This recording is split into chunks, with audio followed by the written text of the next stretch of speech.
नमस्कार, मैं हूं आपके साथ विभा उपाध्याय। और राज्यपाल फागू चौहान को पीएमओ ने दिल्ली तलब किया है। दिल्ली बुलाया गया है राज्यपाल फागू चौहान को।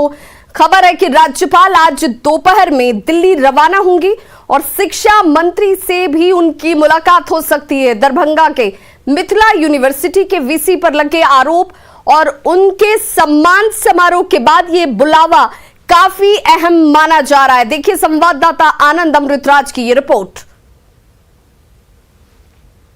राजभवन में कल एक सम्मान समारोह का आयोजन किया गया था, जिसमें बिहार के उन वीसी को सम्मानित किया गया था जिन्होंने बेहतर कार्य किया। लेकिन इसी में एलएनएमयू के एक वीसी जिनके ऊपर भ्रष्टाचार के आरोप लगे हैं, उन्हें भी सम्मानित किया गया, जिसके बाद कई तरह के सवाल खड़े हो गए हैं। और इसी बीच खबर ये भी मिल रही है कि बिहार के गवर्नर फागू चौहान को पीएमओ ने तलब किया है। और खबर ये भी है कि 2 बजे आज महामहिम दिल्ली रवाना हो सकते हैं, जहां पे पीएमओ में उनकी मुलाकात हो सकती है और उनसे कुछ जानकारियां भी ली जा सकती हैं। लेकिन इसी बीच बिहार में कई ऐसे विश्वविद्यालय हैं जहां के कुलपतियों पर भ्रष्टाचार के गंभीर आरोप लगे हैं।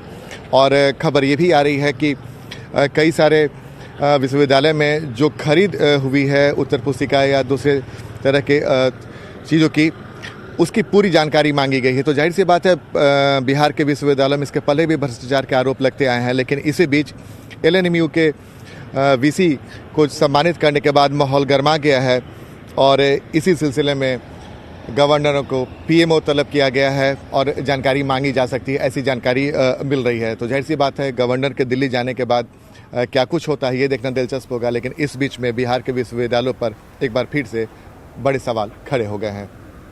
कैमरामैन सुबोध के साथ आनंद अमृतराज, न्यूज 18 नेटवर्क, पटना। और इस बीच राजभवन ने भ्रष्टाचार के आरोपों में घिरे मगध विश्वविद्यालय के कुलपति राजेंद्र प्रसाद की भी छुट्टी मंजूर कर ली है। 24 नवंबर से लेकर 23 दिसंबर तक की छुट्टी मंजूर की गई है। मगध यूनिवर्सिटी के वीसी राजेंद्र प्रसाद पर 30 करोड़ के गबन का आरोप है और 17 नवंबर को बिहार से लेकर यूपी तक विजिलेंस की टीम ने इनके कई ठिकानों पर रेड डाला था।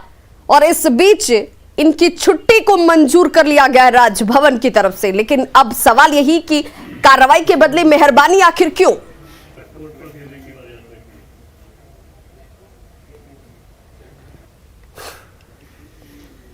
और सहयोगी रवि एस नारायण हमारे साथ इस वक्त लाइव जुड़ गए दरभंगा से। रवि, सवाल यही कि जिनके ऊपर आरोप हैं, आरोप सही हैं या गलत हैं, इसकी जांच होगी। जांच में क्या निकलकर सामने आता है तब तक का तो इंतजार करना चाहिए था। ये मेहरबानी क्या इशारा करती है?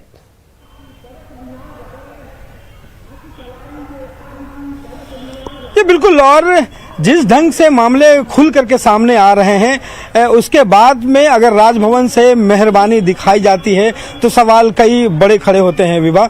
और जिस ढंग से मगध यूनिवर्सिटी के जो वीसी थे राजेंद्र प्रसाद, उन पर 3 करोड़ से ज़्यादा के जो गबन के आरोप लगे पकड़ में आए हैं और लगातार विजिलेंस की जो टीम है कार्रवाइयाँ करती रही। और उसके बाद अगर उन्हें छुट्टी पे भेजा जाता है तो सवाल कई बड़े खड़े होते हैं कि आखिर छुट्टी पे क्यों भेजा जाएगा जबकि कार्रवाई होनी चाहिए थी। कल जो राजभवन में सम्मान समारोह हुआ और उसमें जो मिथिला विश्वविद्यालय के जो वाइस चांसलर हैं एसके सिंह, उन पर कई गंभीर आरोप अब लगने शुरू हो गए हैं। देखिए ठीक मेरे पीछे जो ललित नारायण मिथिला विश्वविद्यालय है और एक सबसे बड़ा जो आरोप लगा है इसी तालाब को लेकर के लगा है। इस तालाब का सौंदर्यीकरण के नाम पे लाखों रुपए जो है वो निकाले गए और बिना टेंडर किए हुए कहा गया कि टेंडर जो है वो नियमानुकूल जो नहीं किया गया। साथ में जो सेंट्रल लाइब्रेरी है उसकी भी जो निर्माण किया गया, कुल मिलाकर के 2 करोड़ सवाल इसलिए भी बहुत वाजिब नजर आता है, इसलिए भी ये सवाल उठने जरूरी हो जाते हैं क्योंकि विश्वविद्यालय में किसी तरह के टेंडर निकाले जाने को लेकर एक प्रक्रिया की शुरुआत की गई है। उस प्रक्रिया को कहीं ना कहीं अनुपालन करना होता है।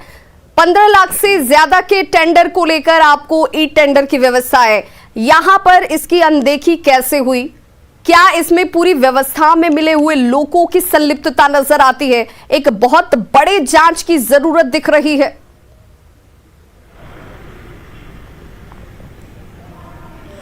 बिल्कुल निश्चित रूप से। और जिस ढंग से मामले लगातार सामने खुल करके आ रहे हैं उस पर कई बड़े सवाल खड़े हो रहे हैं और इसकी जांच जो है वो निष्पक्ष तरीके से होना जरूरी है, क्योंकि आपको बताऊं कि जो नियम है उसके अनुसार सिंडिकेट की जो बैठक है वो हर 30 दिन के बाद होनी है। लेकिन आपको बताऊं कि पिछले दिसंबर 2020 के बाद 11 महीने हो गए हैं, सिंडिकेट की एक भी बैठक यहाँ पे नहीं हुई है। ये मामला है नियमों को ताक पर रख करके गया। हमारे साथ जो यहाँ के स्थानीय हमारे सहयोगी हैं, रिपोर्टर विपिन है। विपिन, यहाँ पे जिस ढंग से निर्माण टेंडर में किया गया, आप यहाँ पे देखते हैं, इसकी आवाज अभी तक कोई उठाता क्यों नहीं? देखिए, आवाज उठी नहीं है ऐसी बात नहीं है। मुख्य सचिव को, शिक्षा मंत्री, शिक्षा विभाग को, यहाँ के स्थानीय विधायक जो भाजपा रवि आप हमारे साथ बने रहिए। इस बीच एक बड़ी खबर आ रही है, उससे अपने दर्शकों को सबसे पहले वाकिफ करा दें। इस बीच बड़ी खबर ये कि LNMU के वीसी की नियुक्ति पर सवाल उठाए गए हैं। लखनऊ यूनिवर्सिटी के वीसी रहते हुए ही इनके ऊपर FIR की गई थी। अनियमितता के आरोप में SP सिंह पर यह FIR हुई थी। RTI एक्टिविस्ट रोहित कुमार ने राजभवन को इसे लेकर पत्र लिखा है। न्यूज 18 के पास FIR की कॉपी मौजूद है। SK सिंह पर धारा 420, 471 और 468 का मामला दर्ज था। देखिए, ये सब कुछ लखनऊ यूनिवर्सिटी में रहते हुए ही उनके ऊपर FIR अनियमितता के तौर पर हुए थे। FIR दर्ज हो, उसे कुलपति कैसे बनाया जा सकता है, यहां से ही सवाल उठने शुरू हो जाते हैं। सुरेंद्र प्रताप सिंह गोमती नगर लखनऊ के हैं।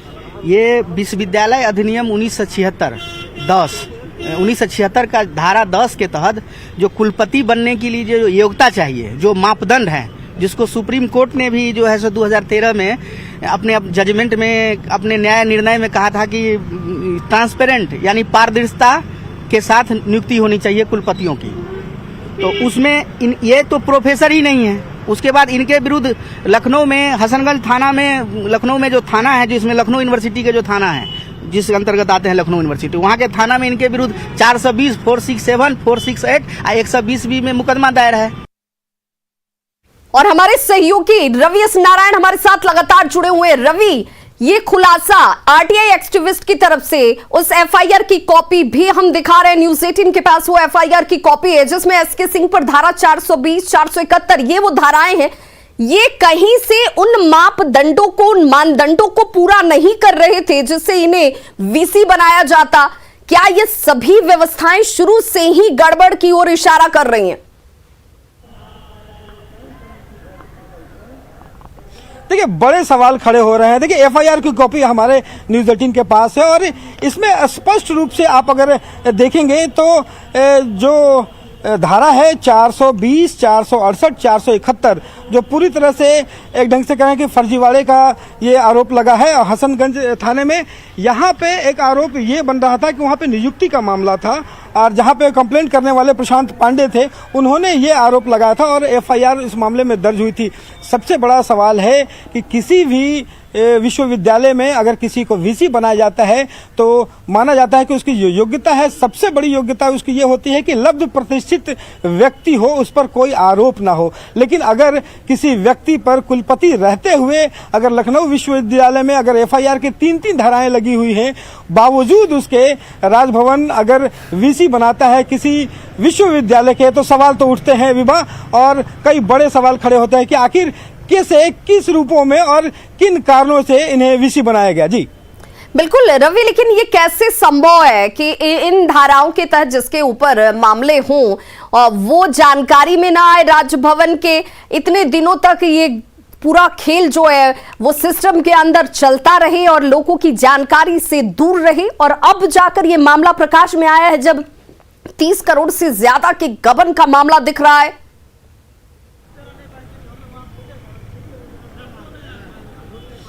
देखिए, ये मामला तब और ज्यादा संगीन हो जाता है कि जिस पर VC यहाँ पे नियुक्ति पर ही सवाल खड़े हो रहे हैं। यहाँ पे नियुक्त होने के बाद करोड़ों के जो टेंडर हैं उसमें गड़बड़ी के मामले, अनियमितता के मामले सामने आ रहे हैं। उसके बाद अगर VC को बेस्ट VC का अवार्ड दिया जाता है तो इससे ज्यादा आश्चर्यजनक कुछ नहीं हो सकता। यहाँ तक कि जिस RTI एक्टिविस्ट ने ये पूरा मामला सामने लाया है और ये जो कॉपी दिया, उनका कहना है कि इस मामले को जब एक कमेटी होती है जिसके सामने अपनी पूरी योग्यता को दिखानी होती है, उस समय एफआईआर की कॉपी जो है माना जाता है कि ये छुपाया गया। हालांकि न्यूज़ 18 इसकी जो है पुष्टि नहीं करता, लेकिन ये आरोप लगाया जा रहा है आरटीआई एक्टिविस्ट के द्वारा कि ये कॉपी छुपाई गई, ये सामने नहीं लाया गया। लेकिन सबसे बड़ा सवाल है कि कोई भी कुलपति अगर किसी विश्वविद्यालय के बनाए जाते हैं तो उसकी पूरी जांच होती है, उनका किस ढंग का कैरियर रहा है, कितने एक ढंग से प्रतिष्ठित व्यक्ति रहे हैं। लेकिन इतने अगर सवाल खड़े होते हैं उसके बाद वीसी बनाए जाते हैं, सब कुछ यहाँ पे गड़बड़ी अनियमितता के मामले सामने आते हैं, उसके बाद अगर बेस्ट वीसी का अवार्ड दिया जाता है राजभवन की तरफ से, तो इससे ज्यादा आश्चर्यजनक कुछ भी नहीं और सवाल तो उठेंगे। जी बिल्कुल, बहुत बहुत शुक्रिया रविश नारायण आपका इस तमाम जानकारी के लिए। तो सवाल उठने लाजमी है क्योंकि बेस्ट वीसी का अवार्ड, ये सम्मान उस व्यक्ति को दिया जा रहा है जिसके ऊपर नियुक्ति को लेकर के ही सवाल खड़े होते हैं। इसके बाद कई घोटाले, 30 करोड़ से ज्यादा के गबन का ये पूरा मामला इस वक्त प्रकाश में है। बड़ी खबर इस वक्त, युवती की गोली मारकर हत्या कर दी गई है। नौबतपुर में ये गोली मारी गई है युवती को। घटना स्थल से 3 खोखा बरामद किया गया है। युवती की गोली मारकर हत्या की गई है। दानापुर से ये बड़ी खबर इस वक्त आ रही है। घटना स्थल से 3 खोखा की बरामदगी की गई है। नौबतपुर डीहर शेखपुरा के पास ये घटना हुई जहां पर युवती के शव की पहचान अब तक नहीं हो पाई है। पुलिस 2 एंगल से जांच में इस वक्त जुटी हुई है। हॉरर किलिंग और प्रेम प्रसंग के एंगल से इस वक्त पुलिस अपनी जांच कर रही है।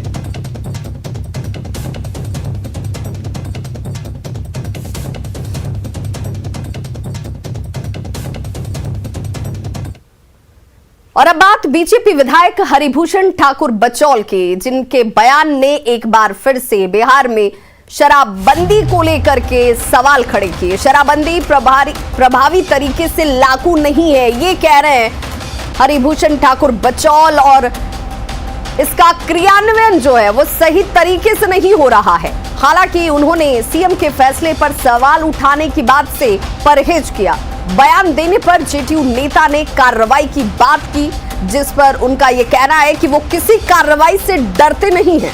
संवाददाता आनंद अमृतराज ने उनसे खास बातचीत की है। क्या कुछ कहा उन्होंने, जरा सुनिए। इस वक्त हमारे साथ मौजूद है बीजेपी विधायक हरिभूषण ठाकुर बचौल, जो अपने बयानों के लिए चर्चा में रहते हैं। एक बार फिर से इन्होंने शराबबंदी को लेकर बयान दे दिया है, जिसकी चर्चा जबरदस्त हो रही है। जेडीयू इन पर हमलावर हो गई है। सर, क्या वाकई आप बिहार सरकार से मांग करते हैं, नीतीश सरकार से मांग करते हैं कि भाई शराबबंदी कानून वापस ले लो? इस तरह का मांग आप क्यों कर रहे हैं? इसलिए कि वो प्रभावी ढंग से लागू नहीं हो रहा है। इतना सुंदर चीज, शराब आत्मा शरीर दोनों को बर्बाद करती है, और इतना सुंदर निर्णय और उसका क्रियान्वयन नीचे स्तर पर जिस ढंग से होना चाहिए, इसलिए मैंने कहा कि इसको पुनर्विचार किया जाए, वापस लिया जाए।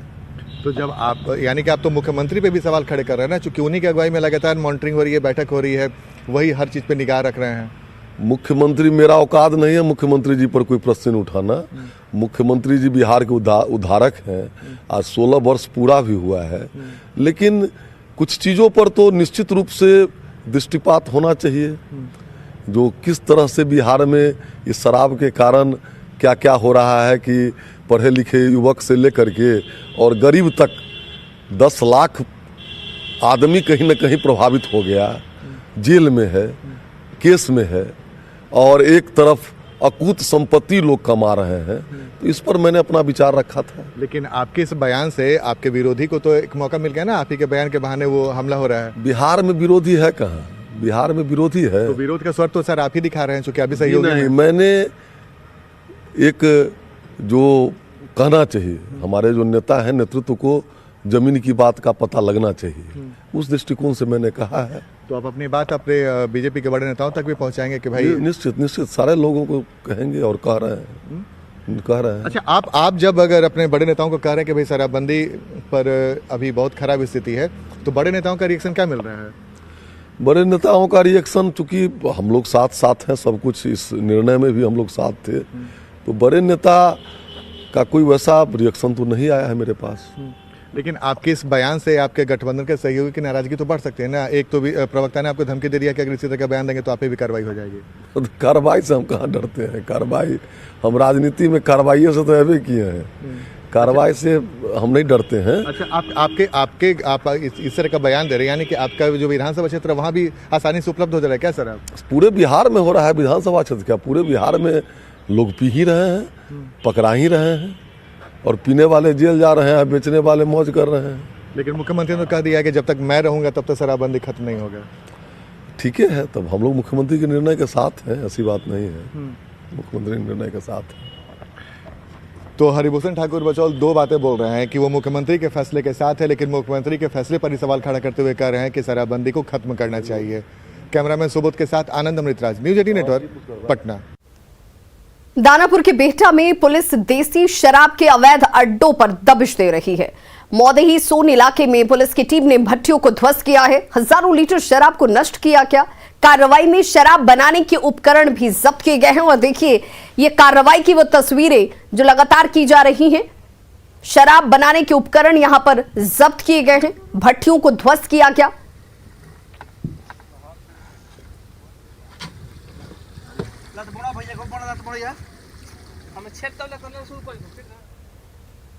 पटना में आज लालू प्रसाद का अलग अंदाज देखने को मिला। लालू प्रसाद अपनी पुरानी जीप को चलाते हुए नजर आए। जी हां, 10 सर्कुलर रोड के पास लालू ने ड्राइविंग की है। खबर को जानने से पहले इस तस्वीर को देखिए, तस्वीर अपने आप में बहुत खास हो जाती है। लालू प्रसाद अपनी इस पुरानी जीप को खुद चलाते हुए नजर आए और काफी लंबे वक्त बाद लालू इस अंदाज में दिखे जिसपे वो ड्राइविंग सीट पर हैं और ये 10 सर्कुलर रोड के पास लालू प्रसाद ड्राइविंग कर रहे हैं। इस दौरान उनके सुरक्षा गार्ड भी गाड़ी पर आपको सवार दिख रहे होंगे और लालू प्रसाद गाड़ी को राबड़ी आवास के अंदर तक लेकर गए।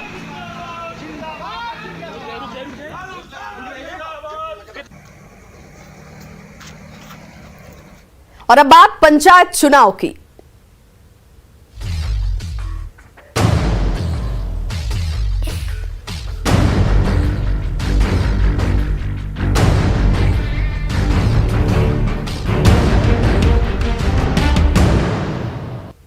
और बड़ी खबर इस वक्त सिवान से आ रही है, जहां रघुनाथपुर में चुनाव के दौरान हवाई फायरिंग की गई है। पुलिस ने एक शख्स को हिरासत में लिया है जिससे पूछताछ की जा रही है। रघुनाथपुर में चुनाव के दौरान पुलिस ने एक शख्स को हिरासत में लिया है, पूछताछ इस वक्त की जा रही है। रघुनाथपुर पंचायत के रघुनाथपुर बाजार की यह घटना है। आज 8वें चरण के लिए वोटिंग हो रही है, जहां पर सुरक्षा के चाक चौबंद इंतजाम किए गए हैं। 36 जिलों के 55 प्रखंडों में यह मतदान इस वक्त सुबह 7 बजे से लेकर शाम 5 बजे तक चलेगा। रघुनाथपुर में चुनाव के दौरान पुलिस की तरफ से एक शख्स को हिरासत में लेकर इस वक्त पूछताछ की जाती हुई।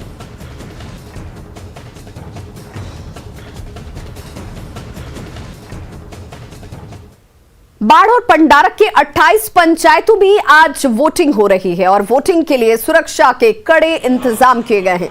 बाढ़ के मलाही मध्य विद्यालय से देखिए संवाददाता अनिरुद्ध कुमार की रिपोर्ट।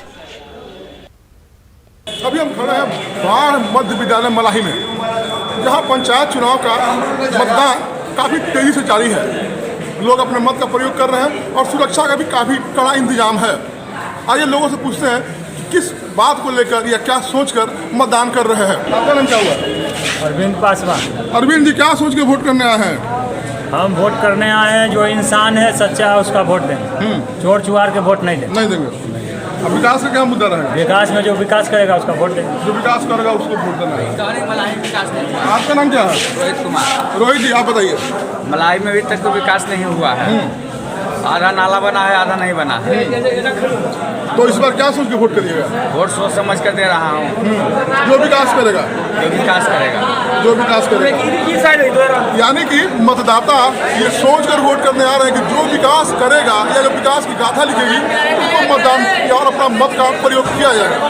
अनिरुद्ध, न्यूज 18 बाढ़। जमुई जिले के खैरा प्रखंड के रोपवेल मध्य विद्यालय केंद्र पर वोटरों में जबरदस्त उत्साह दिख रहा है। नक्सल प्रभावित इलाका होने के बावजूद यहां पर मतदान केंद्र की तस्वीर देखिए, जहां मतदाता काफी संख्या में सुबह से ही कतारों में खड़े नजर आ रहे हैं। हमारे सहयोगी केसी कुंदन की ये रिपोर्ट खास है। पंचायत चुनाव के 8वें चरण में जमुई जिले के खैरा प्रखंड के 22 पंचायत में मतदान हो रहा है और मैं अभी खड़ा हूँ रोपावेल मध्य विद्यालय में। देख सकते हैं यहाँ पर कई गांवों के जो बूथ हैं उसको शिफ्ट यहाँ पर किया गया है नक्सल कारण के कारण, और नक्सल के कारण जो शिफ्ट किया गया है। और अगर सुरक्षा की बात करें तो देख सकते हैं कि किस तरह से सुरक्षाकर्मी यहाँ पर इस मतदान केंद्र पर है। खास बात है कि यहाँ कई ऐसे गांव के वोटर हैं जो यहाँ पैदल चल कर आए हैं, लेकिन उत्साह की अगर बात करें तो देख सकते हैं कि किस कदर वोटरों में उत्साह है। अगर बात किया जाए कि खास करके आदिवासी समाज के वोटर यहाँ पर ज़्यादातर आए हैं वोट देने के लिए। कई लोग 5 किलोमीटर 7 किलोमीटर पैदल चल कर आए हैं, लेकिन जहाँ तक उनमें उत्साह की बात अगर करें तो देख सकते हैं कि किस कदर उत्साह है। हम बात करना चाहेंगे कितने दूर से आई हैं? दीपक घाट से आए हुए हैं। अच्छा, क्या वोट देने आई हैं? जी सर। अच्छा, क्यों जरूरी है वोट देना? वोट देना हम लोग का पहचान है तो जरूरी है। जरूरी है वोट देना, जरूरी है। एक वोटर है ये, और यही मैं तस्वीर दिखाना चाहूँगा। देख सकते हैं कि जो महिला वोटर है किस तरह से उत्साहित है यहाँ पर। जो खास करके ट्राइबल इलाके के ये लोग आते हैं, नक्सल प्रभावित इलाके के लोग हैं, लेकिन चल कर आए हैं, पैदल चल कर आए हैं। हमारे सामने एक फर्स्ट टाइम वोटर है जो पहली बार वोट देने आई हैं। क्या कहना चाहेंगी आप? वोट देना क्यों जरूरी है? क्योंकि मतदान देना इसलिए जरूरी है क्योंकि जब हम किसी नेता को चुनते हैं तो हमारे लिए वो मतलब कि वो हमें इसलिए जरूरी होता है, हम उसे अपना पसंद से चॉइस कर सकते हैं। क्या बोले? अपना पसंद से चॉइस कर सकते हैं। अच्छा, कितना दूर से आई हैं आप लोग? 2.5 किलोमीटर। 2.5 किलोमीटर। अच्छा, 5 किलोमीटर से भी कोई आया है? हाँ सर। क्या बोली इधर आइए आप, क्या बोली? महग्रा बोले। हाँ सर, उससे भी दूर से भी आया, 5 किलोमीटर से भी। अच्छा। हाँ सर। तो वोट देना क्यों जरूरी है? जैसे अभी बोले कि वोट देना इसलिए जरूरी है कि क्योंकि हम लोग अपना विकास होगा। हाँ, और अपना पसंद जिसे भी मतलब चॉइस करें, जो अच्छा इंसान हो उसे ही चॉइस करें। गांव समाज का विकास हो, और आदिवासी समाज के ये लोग वोटर हैं, पैदल चल के आए हैं, पंचायत चुनाव है और ऐसे में मताधिकार का प्रयोग करना है। तो इन वोटरों का कहना है कि वोट देना जरूरी है। और नक्सल इलाके में इस तरह का उत्साह दिख रहा है जो अति नक्सल प्रभावित इलाके हैं, जहां पर वोटर आकर अपना मताधिकार का प्रयोग कर रहे हैं। केसी कुंदन, न्यूज़ 18 जमुई। सिवान के रघुनाथपुर प्रखंड और सिसवन प्रखंड में चुनाव हो रहे हैं। रघुनाथपुर प्रखंड की 16 पंचायत और सिसवन प्रखंड के 13 पंचायत में कड़ी सुरक्षा व्यवस्था के बीच मतदान की प्रक्रिया इस वक्त चल रही है। रघुनाथपुर प्रखंड के चक्री पंचायत के बूथ संख्या 2, 3 और 4 का जायजा लिया हमारे संवाददाता मृत्युंजय सिंह ने। सिवान के 2 प्रखंड रघुनाथपुर और सिसवन में कड़ी सुरक्षा व्यवस्था के बीच मतदान की प्रक्रिया चल रही है। जो अधिकारी है पूरी तरह से मुस्तैद है ताकि चुनाव शांतिपूर्ण माहौल में संपन्न हो सके। हम दिखाना चाहेंगे यहाँ पे जो मजिस्ट्रेट है, जो मतदान कर्मी है, वो पूरी तरह से मुस्तैद है। वहीं जो स्थानीय लोग हैं अपना मत का प्रयोग करने के लिए कतार में खड़े हैं। आप देख सकते हैं जो महिलाएं हैं उनको भी ये उत्साह है। आप यहाँ जा रहे हैं वोट कास्ट करने के लिए अपने कतार में लगकर, चूँकि पहले मतदान उसके बाद जलपान। आप देख सकते हैं यहाँ महिलाओं की लंबी कतारें हैं, चूँकि अपना वोट कास्ट करने के लिए ये कतार में खड़ी हुई है। हम जानने की कोशिश करेंगे कि क्या आपके क्षेत्र का मुद्दा होगा, क्या चाह रहे हैं, किस तरह का विकास होना चाहिए? अरे रोड निकल जाए, नाला निकल जाए, हम लोग का राशन कार्ड नहीं है, यही सब ना गांव का विकास होना चाहिए। गरीब का सब देख रेख जो कौन किसके लायक है। बोलनी है माने हम बोलनी है कि हमने के गरीब आदमी बानी सन, सिफ्टी नहीं खे बनत, कॉलोनी नहीं खे मिलत, राशन नहीं खे मिलत, ये चाहता निसन नाला निकल जाए। हमारे क्षेत्र में हम लोग का भी नाला नहीं है। बारिश के पानी जितना भी होता है हम लोग का दरवाजा पर लगता है। जो भी मुखिया जो भी पद जीत रहे हैं उन्हें यही आग्रह है कि हमारे लोग को पानी निकलने की रास्ता बना दे। बस हम लोग को बहुत परेशान। आप देख सकते हैं कड़ी सुरक्षा व्यवस्था के बीच जो 2 प्रखंड में वहाँ पे चुनाव की प्रक्रिया चल रही है। लोग अपना मत का प्रयोग कर रहे हैं और किसी तरह से कोई अप्रिय घटना न हो, कोई वोटर को धमकाए नहीं, उसको लेकर जिला प्रशासन पूरी तरह से मुस्तैद है। सिवान के 2 प्रखंड में 419 बूथ बनाए गए हैं जहां मतदान 7 बजे शुरू हो गया है और 5 बजे तक यह मतदान की प्रक्रिया चलेगी। मृत्युंजय कुमार सिंह, न्यूज़ 18 सिवान। तो इस बुलेटिन में बस इतना ही, लेकिन आगे जरूर देखिए, साफ सफाई जरूरी है भाई।